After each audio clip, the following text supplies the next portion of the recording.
On today's episode of the Box2Box podcast, the guys do an end of season award ceremony where they look at a number of things from best player, best young player, best manager, go to their team of the year, best player in as in a defender, midfielder, and a forward, also a goalkeeper as well. And they look at best coaching performance and a few other little things. On to the podcast we go.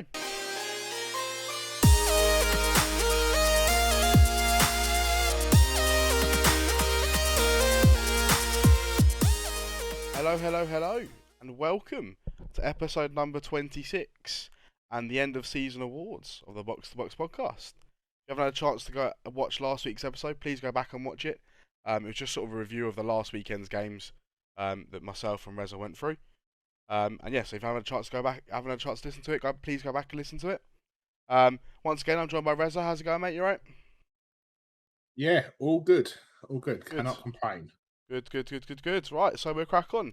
What we've got is we've got a simple award ceremony is what we've called it. We've just gone for some similar stuff that most podcasts are putting out this time of year as it's the end of the season. We've got sort of players of the year, young players of the year, manager, to a team, a goal, and a couple other things that we've got spiced up in there as well. So we'll start off with player of the year. I don't know, me and Rez don't have a clue what either one of us have put. We're going to find out with us now. So, player of the year, Rez, who have you gone for, mate? I do have a funny feeling that a lot of this is going to end up the same, though, mate. Yeah, to be fair, it probably will be. It probably will. But it depends what your take of football is, doesn't it, really, I suppose? That's the beauty of it. Some people say different things depending on how they view football. So, there we go. True. So, player of the year, pal. What's your player of the year? Nice, easy one to start off with. Kevin De Bruyne. KDB. Absolutely unbelievable. And when the chips were down and City looked to someone to step up, it was him. Yeah. And there were numerous games where he really, really drove that team forward. No, I can see that. His technical ability is second to none. He's probably the best passer of the ball. It's the way that he passes the ball as well. It's not just the part; it's the way he passes the ball. Even Power, his running precision. with the ball is really impressive. Yeah, like you talk about power. The way he runs, he's a powerful runner. He's strong. He's quite nimble. He's quite agile for someone who he's not a small guy. Obviously, he's not the smallest person on the pitch. But no, I just think that he led by example this season. And like I say, I think that they beat, we obviously touched on it Monday, they beat a really, really impressive Liverpool team. And to beat that Liverpool team, you've got to be mightily impressive yourself. And there's no one more impressive than him, in my opinion. Of course. Yeah, Sam. I've actually gone for someone different than KDB. Yeah, I've well, gone. Cheers, mate. I've actually gone for Son. No. As player of the year. I thought he was unbelievable this year. No. I genuinely thought he's the only reason Spurs have actually got Champions League. He's pulled out some... Listen, you're right, and he is the only reason. Well, he's benefited from Kulusevski coming in on the right-hand side, which has opened him up some space, and also Harry Kane dropping deeper. I mean, who thought that Harry Kane could pass? I say who thought. Who could see Harry Kane dropping deeper and playing passes the way that he has been? No, of course. I know what you mean, but so I thought I'd give it to him. That front, yeah, mate, listen, I can't really say much against that. I think that a friend of mine said that he called him the best player in the league, at least this season, and obviously you have too. I think it's hard to argue against him. The thing that I would, like I say, he's a fantastic footballer, really good technique. The goal that he scored at the weekend was just something special. Yeah, and he scored a few special goals. Obviously, the run.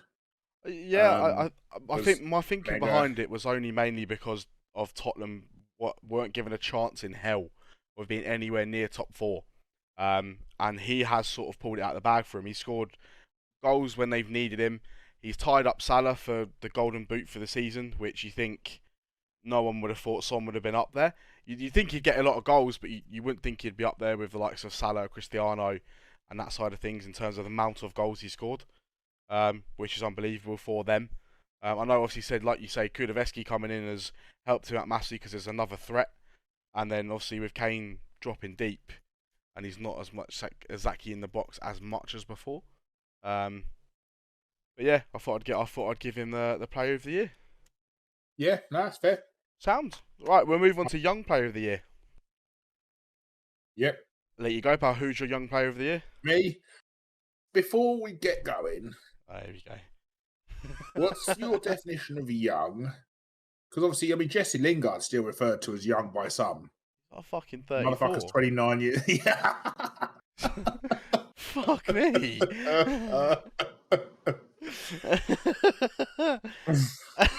Fuck me. How can he young player just because he looks young? You can't say that.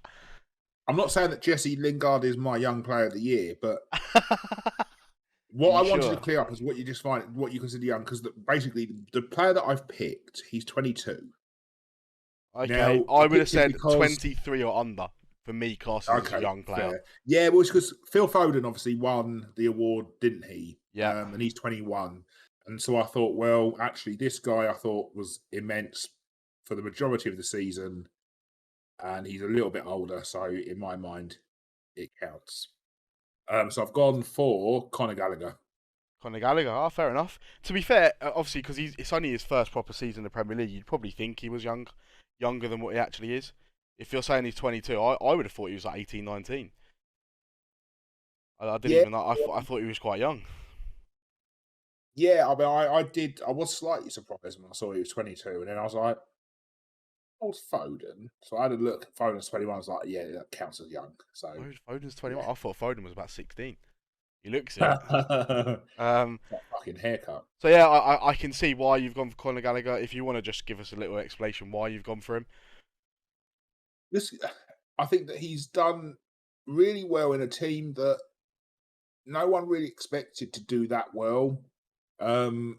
Obviously, with the likes of Zaha, they're a decent team. Palace, they are a decent team, but he's been the standout performer. There's been a few games where he has been the difference maker, and it's more about, like, Zaha is another difference maker in games, but I think that Gallagher's been, for someone who is essentially, like you say, new to the Premier League, out on loan, he's been mightily impressive, and there's been games where he's been the difference, and it's consistently he's been the difference as well. Yeah. It's not like one game in 5. He's consistently been the best Palace player on the pitch. And it speaks volumes, the fact that Chelsea are looking at it and going, "Oh shit, we've got a problem here. What do we do with him? Because we don't let him go, but then equally we don't think that he's quite good enough." I mean, I'd like to see him given a chance. I don't know whether he is good enough, but I just don't about think good enough. I don't know whether they think he's ready yet. Because I think that's more appropriate. I think that's a better big difference going from Crystal Palace to Chelsea. It's a big difference. Crystal Palace, like I think we've said it in the season a few times. You don't have to be at the races every single week if people think you're a good player. Whereas when you're at a big club like Chelsea, like United, like Liverpool, like City, you have to be there every single week and be consistent every single week. You're expected to be, so it's a bit different. It's about whether he can deal with that transition period. But no, I can 100% see why you've gone for Gallagher as young player. Once again, mine's actually different to yourself. I've gone for Declan Rice, Rice baby. Okay. Gives us the reason why I've picked Declan Rice. I feel like he gives you a solid 7 to 8 out of 10 every week. Whether West Ham have won, lost, or drawn, he's probably been one of their standout players. And he's been very, very, very good this season. The best compliment I could probably give him is he reminds me of a young Roy Keane. Not for 1 minute trying to say that he's going to go on to be as good as Roy Keane, because Roy Keane's one of the best captains Man United have ever had, and one of the best midfielders United have probably ever had as well. But he reminds me of that type of player when Roy Keane first started out, and Yeah, I think he's been a breath of fresh air for West Ham this year, definitely. Um, I don't know whether he's going to get his move this year or not. It's probably They looking at. seem. I don't think he Yeah, I is. was I just about don't to think that say. anyone's going to pay what they're asking. Yeah, I've been looking at the transfer news, and Fabrizio Romano said that he doesn't think anyone's going to pay the 150, 160 odd million that David Moyes is saying he's worth. Um, and then I believe the end of next year, I think he's got a year left on his contract. Which, if that's the case, obviously they can't be demanding 150 million for him because they won't get it. No, because you've got to think of the transfer landscape as well, and you don't pay that kind of money for a defensive midfielder. You just You don't. no, you it's because I think it's quite a difficult role on the pitch. Sometimes you look at them, and actually, it's the ones that don't seem to do anything that are really impressive. Do you know what I mean? Carrick, right? Carrick went years Yeah, yeah. without anyone actually acknowledging what he Modric. did. Yeah, Modric yeah. went years without anyone saying how good. But Obviously, players would say it. Kante gets it, but then that's kind of fizzled out a bit. I don't think obviously Kante's been as good this season as he has in previous seasons. No. He's obviously getting older and everything as well, and just can't do the things that he used to be able to do. But no, it's hard. Again, it's another difficult one to argue against. I can't see why Declan Rice doesn't deserve it because he has been superb and Yeah, again no. consistent. Right, like you said, he's consistent. And you look at him and you think he's only going to get better.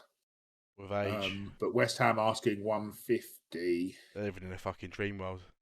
I mean, it's difficult, isn't it? Because is he the best player in the world in his position? I think it's too early to say, and I He's don't too think that. young at the moment Yeah, to say that. If and he it's a sort of risk, right? if he had He's 2 or 3 not. seasons like it, then I can understand it. Like if it's 3 years in and he's been like this for 3 years, and you're like, fuck me, he's been like this good for 3 years in a row. You're sort of like, I can understand why they're demanding quite a bit of money, but realistically, he's had 1 season of being unbelievable. He was good last season. He wasn't Yeah, unbelievable. He was good, and this year he's taken it to a different level. But you don't know whether he's going to be the same next year. no, and I think listen, there the expression generational talent. Is he a generational talent? I don't think so. And that's not me being harsh on Declan Rice or anything like that. Would you? What I mean by generational talent is someone that you look at and you're like, shit, that guy Phil is Foden. something else. Phil Foden is what I would. Possibly, Wayne Rooney is probably potentially. another example of that. When he Well, when he Kylian first Mbappe broke through, is. Killian. Yes, no, Um, yeah, Mbappe's the current one, yeah. right? I He's the wasn't. Yeah, generational talent. Um, Future wise, Declan Rice quite possibly, but I don't know. Phil Foden again, quite possibly. Jude Bellingham I was is just about another to one. say Jude Obviously, Bellingham. To be fair, Erling Haaland. is another Those are one. the players that you'll be looking at, and I don't. He needs to But kick on and make sure he continues to do the performances he's doing. If he just does a 7 out of 10 every week, 7 to 8 out of 10 every week, and it's just consistent, that's what will make him up there. Because as a defensive midfielder, you're not going to get the headlines ever. No one. this is what I'm saying, Carrick never got the and that's headlines. why, like, you look at some of the players, like obviously your Roy Keane, your Patrick Vieira's. I mean, even like Emmanuel Petit, just slightly before that. Didier Deschamps, obviously the water carrier. Who else? I mean, Makaleli I was was so going to good say that obviously Makalele, the the Makalele role was role. named after him. Yeah, I mean, that's how good he was. But there were other players as well. Like I don't think like the likes of Yaya Toure get the plaudits that they deserve. Even the likes of like Lassana Diarra, obviously, I think because he went to Portsmouth, I think that's probably why a little bit. But I mean, the motherfucker played for Real Madrid as well. And Jabi Alonso, SEN. even now, right? When you look at it and you think about it, are the likes of like your SENs, like your Chavis, are they mentioned in the same breath as your Ronaldos or your Messis or even your Robins? And those they're not. They're just not. And I think that it's really, really difficult. Or your Zidans even. None of them are. and it's hard. It's really hard to have a player who plays deep like that Yeah, be one of the best in the world, if that makes sense.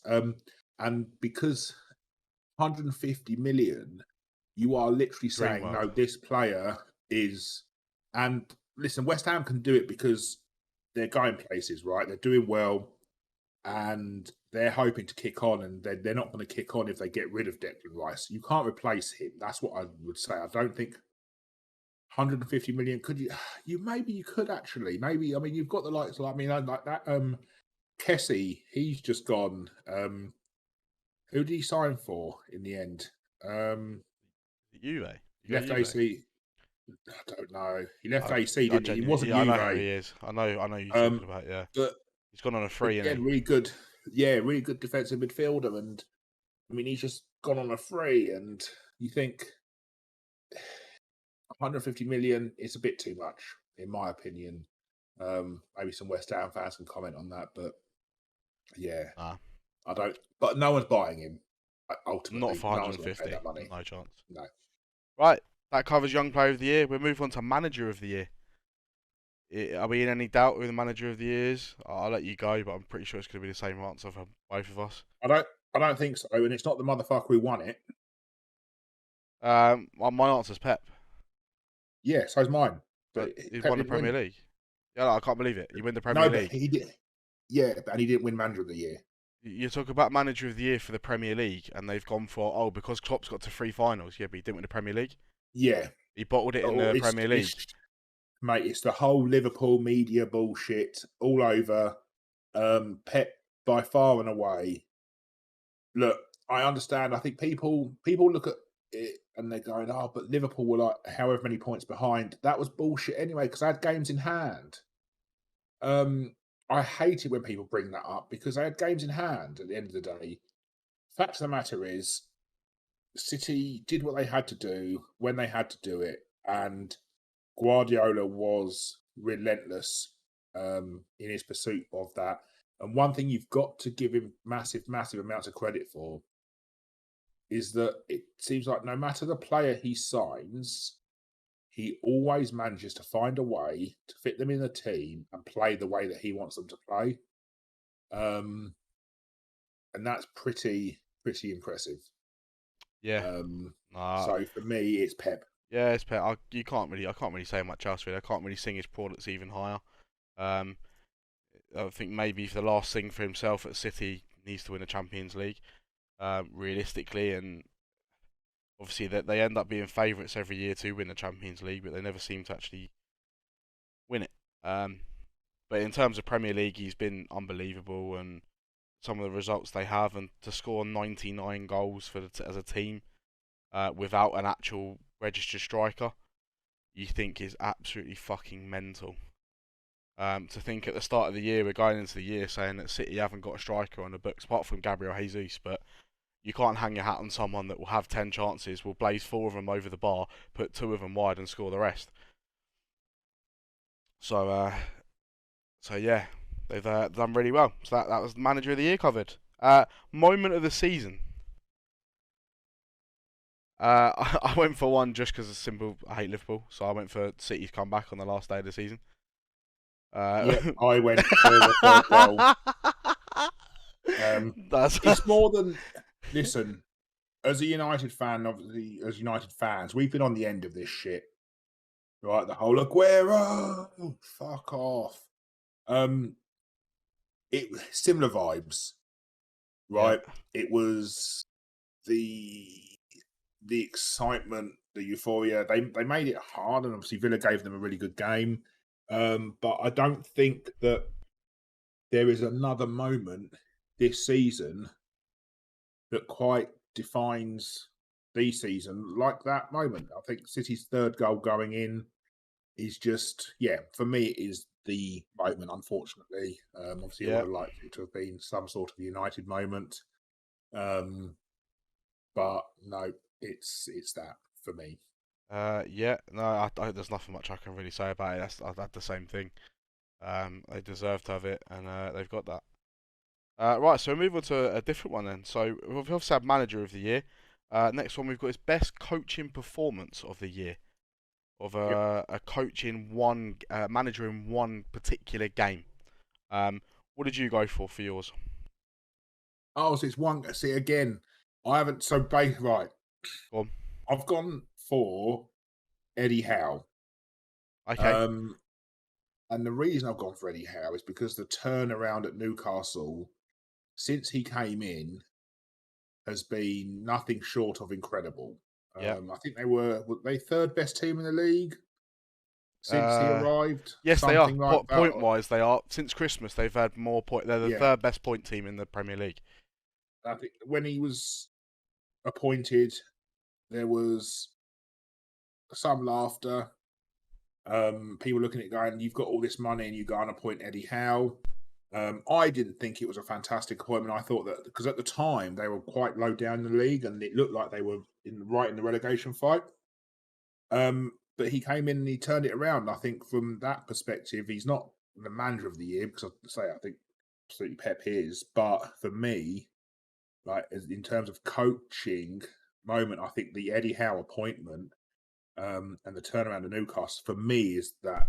But I know that yours is going to be different now because Yeah. it's No. In slightly all different in terms honesty, of the. yeah. No. It's cross wires between myself explaining it to you when we was like yesterday about the podcast, but from your perspective, I would have said exactly the same thing. Um, I said Eddie Howe hands down for what he's done and way he's turned around Newcastle. Um, I wanted to see him have a go, and I have been saying for a while he should have a go at somewhere. I didn't know. I didn't think he warranted enough to get a go at a top six club. But you need to have that go at a club that is sort of seventh, eighth, ninth like capability.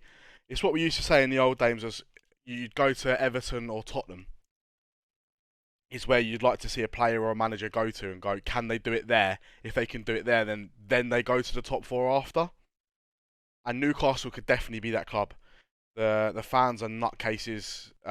Essentially, they have 55,000 every single week, whether they play Championship or Premier League football. Um, so is there for him. So I've always liked to see him have a go there, and he's done an unbelievable job in signing the correct players in the correct positions that they needed. To go from what looked like favourites to go down to did they finish top half of the table? Or was it 10th somewhere around there? Yeah, they weren't quite top half. Well, I say they weren't. I mean, I don't think they didn't. Well, let's have a look. Where did they actually end up? No, they were 11th, so 49 But points. still, though, to be fair, for considering it was at Christmas, they were dead certs to go down. Yeah, I mean it's not quite a Brighton turnaround now, is it? But yeah. But anyways, what's your moment then? My Your manager, coaching moment, coach moment, mine was Guardiola at United, at Old Trafford. right? He did. I the week before we played City, we played Liverpool, and we got spanked 5-0 at home, and I felt very bad that game. After it, and I was disheartened, I was down, everything like that. I was distraught after that game. Um, I know City only beat us 2-0 on the day, but they could have beaten us 6, 7, 8-0. But they literally just played with us. They did exactly what they needed to do the whole 90 minutes, and it was just a tactical masterclass from Guardiola. It's as if he just went there and went, "Yeah, we're not going to let Man United have a single chance. We're going to control the whole game from the minute the whistle's blown till the 90th minute." And yeah, I thought he just unbelievable. Got everything right on the day. Not that it was very hard against a very poor United team, but I thought at least against Liverpool we had a few chances. Bruno had a couple, one in the first minute. Ronaldo had a couple to score, and we had a disallowed goal from Ronaldo as well in that game. So it wasn't as bad, even though we got beat worse, if you see what I mean. I don't know how to explain it properly. Got beat by more Yeah, no, goals, I but it know. didn't feel as bad. Yeah, Yeah, but that's what I went fair. for that. Is there anything that you can think off the top of your head that you would go for anything different, or is there any other performance you thought that a manager did very well at? Um, no, I think there's a few turnarounds. Obviously, Potter, Brighton, but that wasn't really anything that he did in particular. I think the team just started playing better. Obviously, Conte going to Spurs completely changed their season, turned it around. But as for a single moment, no, I'd have to go back, have a think, and then come back to it. Yeah, no problems, mate. It was, in all honesty, that's my bad. I should have put that across much better for yourself. Anyway, we'll move on. We'll go to our team of the year. Um, we went for a 4-3-3, which seems to be the traditional formation now. It's taken over from 4-4-2. So 4-3-3, goalkeeper, pal. Jordan Pickford, I don't like him, but some of the saves that he made kept Everton up, and it's as simple as that. And I think without him in goal, they do go down, they get relegated, and I say some of it was just unbelievable. You're like, "Fuck, he's actually a decent goalkeeper," but yeah. So Jordan Pickford, Fair enough. I went for Big David the G. yeah, not fair. I thought Yeah, there's only two players in United's team that had a decent year, and Allison for me didn't actually have the best of years. He didn't have much to do. To be fair, for me to say that he's the best goalkeeper in the league, he had very minimal to do. Edison had very minimal to do, due to the sheer fact of how good City and Liverpool were. I look more to the keepers that took a battering this year, and De Gea was one of those that he was very good this year, even though United were very shit, and he had to deal with Maguire in front of him. So in that, he gets plus 50 points for having Maguire in front of him for half the year, over half the year, should I say? Sorry. So yeah, so I went for my goalkeeper. Back four, buddy. fair, fair. Back four. I, I'm going. Am I? I can go if you want. Yeah, you go back four, and then I'll do Sound? midfield maybe. Yeah, no worries. Back four, I went Trent, Diaz, Van Dijk, Cancelo. Okay. Go ahead. Your back four. Yeah. Funnily enough, it's exactly the same. I mean, we had this Um, conversation before we started the podcast. We had a feeling that most of our team of the year was going to be relatively the same. Um, but yeah, I think that back four really just speaks for itself. Um, you have the four probably most consistent defenders in that back four. yeah, yeah, definitely. I think that especially like you look at Diaz and because Pep did change it around a bit. Obviously, he seemed to settle more on Laporte toward the end, but prior to that, obviously John Stones was playing alongside him, and that, and then, like, he did really well in most situations. Obviously, Cancelo was just unbelievable. I mean, either right or left back. Yep. Um, Van Dijk, you see how good Van Dijk is based on how poor Liverpool were last season without him, and then Yeah. their improvement when he came in, and then their continued improvement this year. You see how much they missed him really last season, and because of that, he's got to be in there. I can't see there's not a centre back in the league better than him at this moment in time. No. No, and Definitely. there's not a centre back, to be honest, that's particularly close. Diaz is probably the closest, but even then, I think there's still a gap. I think he's superb. Yeah.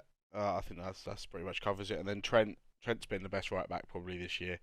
I did actually flirt a little bit with Reece James, from Yeah, Chelsea. yeah, A he had very some good right really back. really good moments. Um, I just think Chelsea's season went off the boil, and I think because of that, obviously, yeah, he's probably suffered a little bit in terms of I his think rep. he was injured a bit more than what. I mean, I know Trent had his injury for a bit, but I think Reece James was probably injured a bit more than what Trent was throughout the year.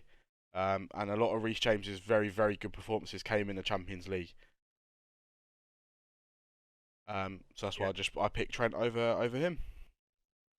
Sam, that does our defence. Go to the midfield, pal. I'll let you go. You're midfield free. I've gone De Bruyne, Yeah, Rodri, and Thiago. Thiago. Fair enough.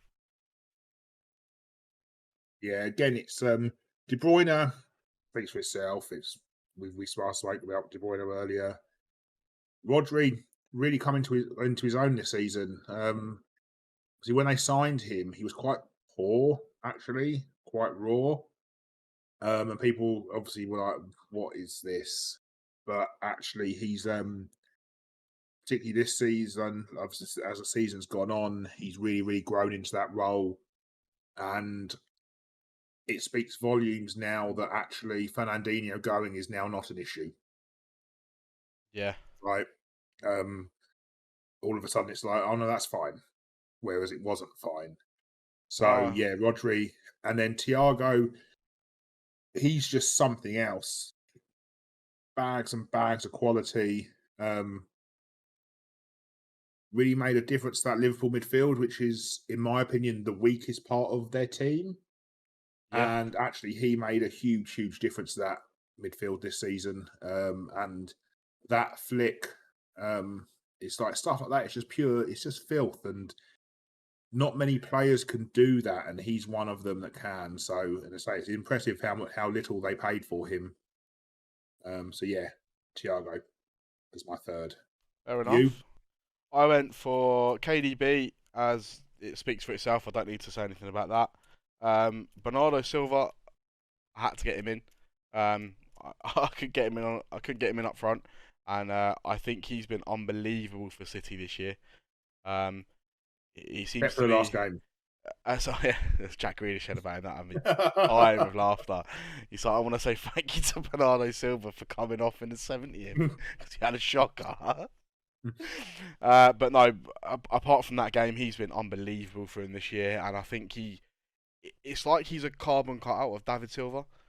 It's like just giving David Silva, and you're like, oh no, David Silva's gone. What they're going to do? It's like, oh, we're just going to have another one called Bernardo Silva, a Portuguese version of the Spanish one, and it'll just be just as good. Um, Yeah, I know what you mean. Yeah, he's that's just fair. he's unbelievable. And he's been unbelievable for City this year. And then to go with them, I put him as my young player, so I had to put him in there. Declan Rice. Yeah, I thought that was coming. Yeah, I went. But yeah, it makes a lot of sense. One player I was contemplating was Gundogan, Yeah, no, I was um, as well. and it's just because we talk about big players, big moments, but he's not that big a player, and he had big moments Oh, this he's season. always been he's always done it for City And though. he hasn't always done it. This is the thing, and again, this is where you kind of give praise to Pep. Fucking hell, Klopp. Um, you give praise to Pep because he came into City's team and it was like, well, he's not that good. And then was it last season? This season? It was last season, wasn't it? When De Bruyne got injured, Yeah, and all of a sudden Gundogan's like he came in, he started scoring. You're like, where has this come from? And he just continued it, and obviously he really changed the game um, on Sunday, and he changed the entire course of the game, and he stopped Liverpool making history. So yeah, honourable mention from me for Gundogan. yeah. No, my honourable mention would have been Thiago for Liverpool. That was the only other one I had for midfield. That was I thought Rodri as well. You've made everyone that I had for midfield. You've said or I've said is basically what it was. Thiago and Rodri for me is reminded me of a Spanish Michael Carrick. Yeah, Which yeah, is I think what that's fair. I think that's a very fair assessment of him. And yeah, so that's what he's turned into for myself. But yeah, that covers my midfield. I'll move on to my front three. I've gone Salah on the right, Son on the left, and Cristiano up top. Huh, exactly the same. Exactly the same. Seriously. Exactly the same. Oh, Yeah, jeez. yeah. I thought it was gonna be. I thought you It's went difficult. silent. I was like, uh oh. I said it. No, no. Listen, Son and Salah have to be in top goal scorers in the Premier League. How could you leave them out?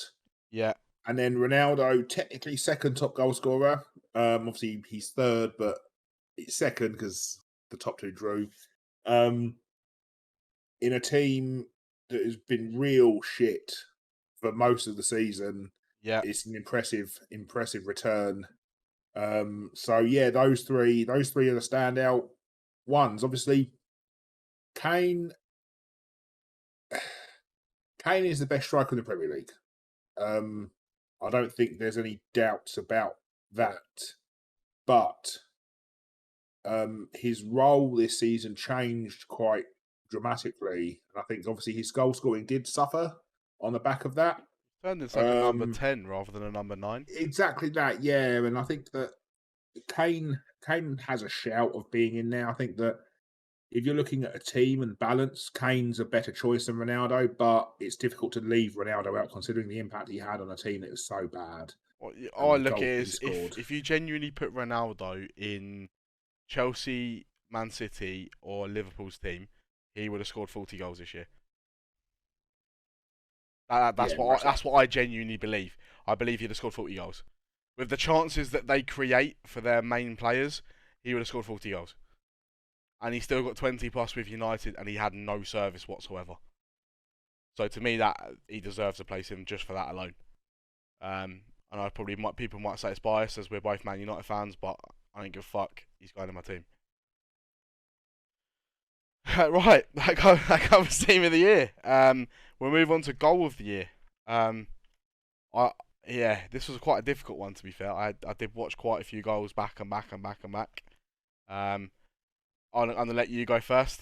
What would you say was your goal of the year?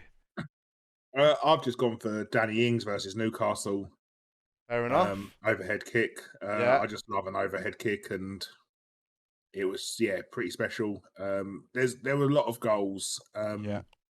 that were really really impressive. Kovacic, Was that it against volleyed Liverpool? lobbed, and obviously Son last weekend, Guzevsky last weekend, Son's goal, the run. Um, there's a lot of there's been a lot of really Ronaldo again, another one against Spurs. His third was it, I think, to complete the hat trick. I think it No, his first away. was it his first? Like he scored two good goals against Spurs. So it depends on what you're talking about. We scored one at home where he scored from like 30, like 25 yards out, and he put it in the top left. That was at That's the Old one. Trafford. Yeah. And then there was the other one that was actually at Spurs' ground, where Bruno Fernandes chipped the ball through to him, and he did a Van Persie-esque Oh volley. yeah. No, not that one. It was the rocket. So but for me, I'm going to go Ings just because I'm a big fan of an overhead kick. Fair enough. I had two that I've got down here that I thought were my two. I'm struggling to choose between the both of them. One was the Ronaldo one that you just mentioned, the over the shoulder from an impossible angle. Um, it shows a lot when Lloris is one probably top five goalkeeper in the league, and he's asking people afterwards how the fuck did Ronaldo get that in from there. Um, and then my other one we haven't actually mentioned at the moment, Salah against Man City. On the right hand side, he had like four City players round him. He skinned all four of them. Another player came towards him, he skinned him, and then on his right foot, he clipped it to the left post and in. There's a shot you can clearly see he meant to do it, and anyone that is listening that knows the goal probably will say the same thing. I don't know if you do yourself. I do know the goal. Uh, Fucking shocking defending. just because it's Liverpool. I know what you mean, but I had to give it to. It's something that I'd seen Messi do for years, and I thought I was when Messi used to do it, I was like, oh my god, what a goal! It pained me so much to say it. Well, it didn't really, to be fair. I love football, so saying Messi scored an unbelievable goal is not really pain. But to say Salah, it pains me. But No, I mean I remember. I even vividly remember after the goal and all of the reports. Oh my god, it's one of the best goals ever. Oh my god! Oh, and I watched it and I was like, yeah, I've seen Messi do a lot better. And so for me, yeah, it's fucking just shit defending, mate. There was so much space in between the players, and it was just like I don't know, they just let him walk around them, and you're just like, nah, mate. At least give him a fucking nudge. Fuck, I think if it had shocking been against defending. anyone other than City, I don't think I would have bothered mentioning it. But just considering it was against City, that's the only reason I've really gone for it. But yeah, those are my two. I can't pick between those two. I really can't. I've tried to. I have actually sat here for the last hour and a half before we started this podcast trying to decide what one I want, but I genuinely can't. It's between those two for me. But yeah, that covers goal of the year. We'll go to first lot. Almost at the end. We've got a new player. So best new player. It can either be someone who was signed in the summer that's been very good all year, or someone that's been signed in January that's been very good since January. Um, I'll let you go first, bud. Who is your best new player? Kulusevski. Kuleveski. Oh, Spurs, yeah. Yep. Yeah, I can see why you said that. I mean, Yeah, game I, changer. I'll let you describe the reason why you said. I've said something different, so I'll let you be the. I'll let you say why you chose Kuleveski. Yeah, it's just obviously January signings are notoriously difficult to integrate into your team, right? Yep. He came in at a time when Spurs were a bit of turmoil. It looked like it was going to be a really, really poor season for them. Obviously, you had a lot of Harry Kane talk about after the summer and missing out on going to City. And Spurs were poor. Kane was pretty poor. Um, and then obviously he comes in and he finishes off what is probably the, I'd say, the second best attacking trio in the Premier League, behind the obvious like Salah, Mane, and well, you'd say probably Jota, Diaz, I don't know, whoever. Um, I think they're better than the City front three, Yep. whoever City can put up there, to be honest. And so yeah, he's made a real difference to Spurs, and without him coming in, I don't think they get top four. He's allowed the other two to play a bit, Mhm. a bit more, Yeah. um, and he's given them a goal threat No, as well. I can 100% see why you've chosen him. He was on my list of players. I had him, to be fair, second. The only other player that I've put in front of him is Luis Diaz from Liverpool. I've got my reasons, but Yeah, I've got my yeah, reasons behind it.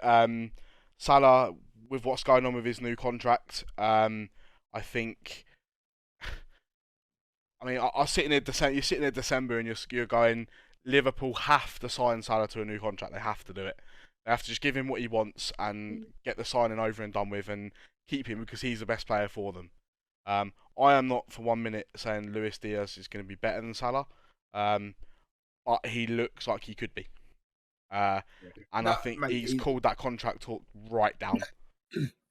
Um, since he's come into the league, he's been a breath of fresh air for Liverpool, and he's probably the reason why they are in 3 finals and went to the final day of the Premier League. Yeah. Uh, Oh, mate, he's been absolutely unbelievable. No one thought that he'd be as good as he has been. He's been superb. Um, and yeah, it's completely fair. I think that he's completed what it was. I mean, it's already an unbelievable front three, right? Obviously, I called it the best in the league, yeah, and then he comes in, and then you're looking at it because I just saw that apparently Bayern are signing Mane. yeah, I've seen that. A lot of stuff's been going around on Twitter about him going. I've seen Klopp is getting really frustrated with what's going on. Yeah, and it About says a everything. lot when you look at that and think, it's fine. That's fine. Don't worry about it. It's fine. Fine. No, it is though No, because it is. That is Diaz the is reason there, why. and Liverpool fans are probably. It's a shame that we can't. Campbell's not in here because we could have said to him, "What's your perspective?" Ask him what his perspective on it is. But Yeah, I imagine a lot of them would just be looking at that, going, "Well, they can get 30, 35 million, whatever, for Mane. yeah. He's what 30 years old now, 31. Somewhere around there. Yeah, Um, you think, well, that's good money for a player of that age, and you've got Diaz, who's been unbelievable. And yeah, it's a hard one. Do I stick? Yeah, I'm sticking with Kulusevski just because Spurs got fourth on the back of him. I think like I obviously say. Son and Kane massively as well, but yeah, Diaz, and they didn't win the league, right? So Yeah, no, I can understand why. Like I said to you, Kuleveski was number two for me. He was number two on my list, and I was saying that if Diaz hadn't have done what he's done, in calling the transfer talks about Salah, you sort of you talk about Mane leaving, and you're like, so it doesn't really matter as much anymore. And I think it goes to show leaps and bounds that Spurs were after him, and as soon as Spurs were after him. Liverpool were like, fuck this, sign him. Just sign him, get it done now. Because as soon as Spurs were like, oh yeah, we fancy a bit of this, we fancy going for him, they've just turned around and gone, yeah, no, all right, no worries, then we'll have him. And as soon as they have taken him, he's been absolutely unbelievable for them. Scored some very good goals, important goals for him. And he's been very good in finals for him as well. So I have to take my hat off to him. Yeah, he's my best newcomer. Right, so we move on to the last little portion of the show. We've got best goalkeeper, best defender, best midfielder, and best forward. We'll start with best goalkeeper and finish with best forward. Best goalkeeper, bud. Well, it's surely got to be the same goalkeeper that you It picked is, for Team yeah. of the No, Year, right? I was going to say, surely it's going to be. Obviously, I've had De Gea, and I'm going to go with you went with Pickford. Yep. Yeah, no, right. Yeah, for me it's Pickford. Yeah, fair enough. I can see why. In all honesty, and I say I've already made my opinion known about De Gea. So I think we'll move on to defender. So go ahead, pal. I'll get you guys best defender. Who have you put? You need to ask. Is it your main man? It's the main man. It's your boy. Have you seen the film Training Day? Yeah. Denzel Washington. Like, every time I think of my man, it's just you. And then Cancelo's mentioned in my head, you're just sitting there going, my man. Oh, mate, he's unbelievable. Something else. Absolutely something else. Yeah. Right back, left back, and he's a footballer as well. So you can imagine him playing in other positions as well. Yeah, it's just superb. I think you can. He's one of those players you could genuinely probably play him anywhere on the pitch, and it doesn't really matter. He's just a baller. He just knows how to play. He'll just know how to play there, just because his football IQ must be so high that he could just play right back, left back. I'm sure you could slot him in centre midfield, it'd be fine. You could play a winger, maybe not a centre back, just because of how physical it is. And he's not the biggest guy in the world, but in terms of football ability and brain, ridiculous. And in all honesty, he actually is my defender of the year. I had the same pick. I had the same pick. I looked at my four at the back. I think if Van Dijk would have given me a bit more this year, and obviously we said about he's been their best defender and probably is the best centre back in the league, but I don't think this has been his best year at Liverpool. I think. But then, do you think that's partly because we've kind of come to expect it from him now because he has been so good? No, that is the thing, though. It's the expectation, right? Yeah. It's like, oh well, it's just Van Dijk being Van Dijk, and that's how you know that he is top class, because it's just like, oh well, that's just normal. Yeah, no, that is. Yeah, I think the term world class sort of gets thrown around too much. Like, it gets thrown around about a lot of things that say world class, when really you should really be only talking about a couple of players when it comes to world class. And he's one of the ones that you should be speaking when it comes to a world class defender, because he is the best in class. You look at other centre backs around the world at the moment, and I know Sergio Ramos has come to the end of his time now. Pretty much, he's just too injury prone now. You'd probably argue and have an argument to say he is the best centre back in the world. I'm trying to think of another one that's better than him, and I can't really off the top of my head. Yeah. But yeah, so yeah, Cancelo was my choice with you. Midfielder, bud. Do I have to ask? I think I know who it is. You can go first. KDB. Oh, really? It can't be anyone else than KDB. I don't know who else I can put as midfielder of the year than Kevin De Bruyne. You said everything you need to say in when you put him as your player of the year. I had Son as my player of the year, which is obviously Son's not a midfielder, he's a forward, so that probably spoils my pick for forward of the year. But KDB for midfielder of the year, there isn't a better midfielder in the Premier League than Kevin De Bruyne at this very moment in time, and hasn't been probably for the last 2 or 3 years. Go ahead, your midfielder of the year. Fred.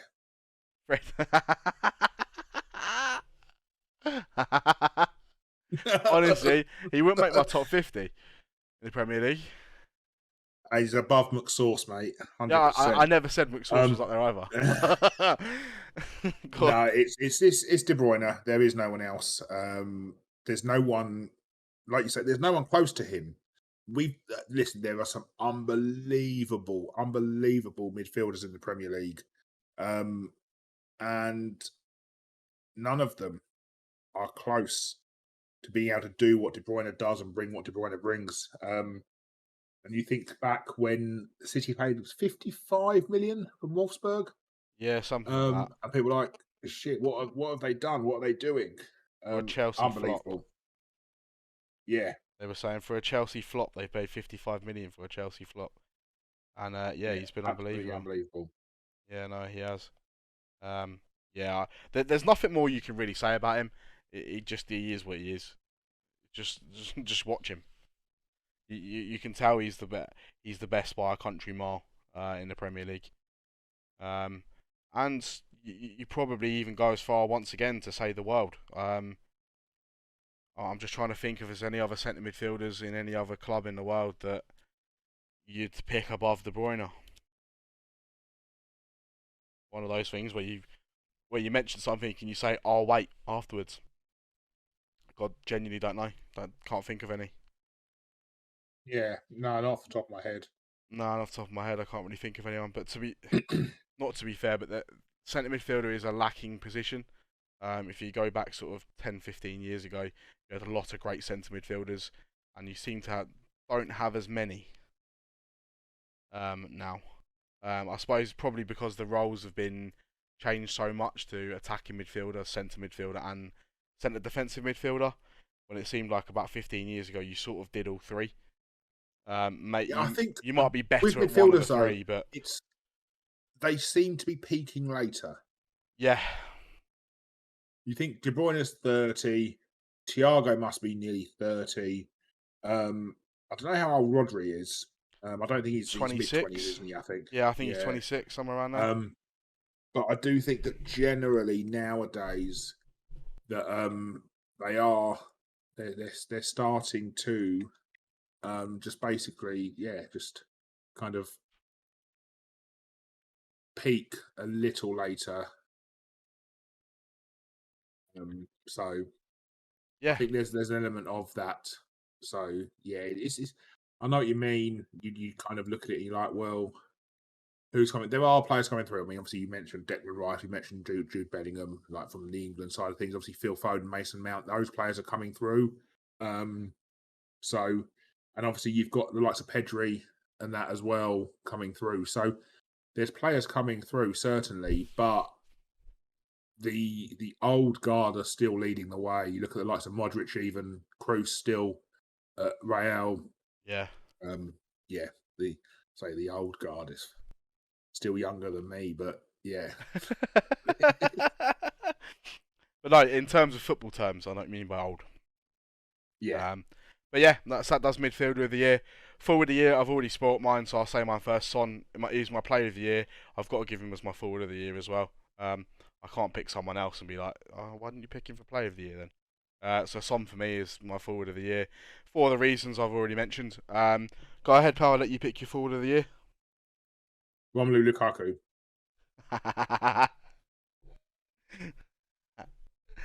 Oh god. Two of my friends had a £50 bet. They thought Romelu Lukaku was going to score more goals than Ronaldo this year, and I said that's got to be the easiest 50 quid you've ever earned in your life. And he said, "Yeah, it is." Go on then. So who really? It's Son, isn't it? It's I don't think you can pick anyone else really. Liverpool fans will probably say Salah. Salah had a great start to the season.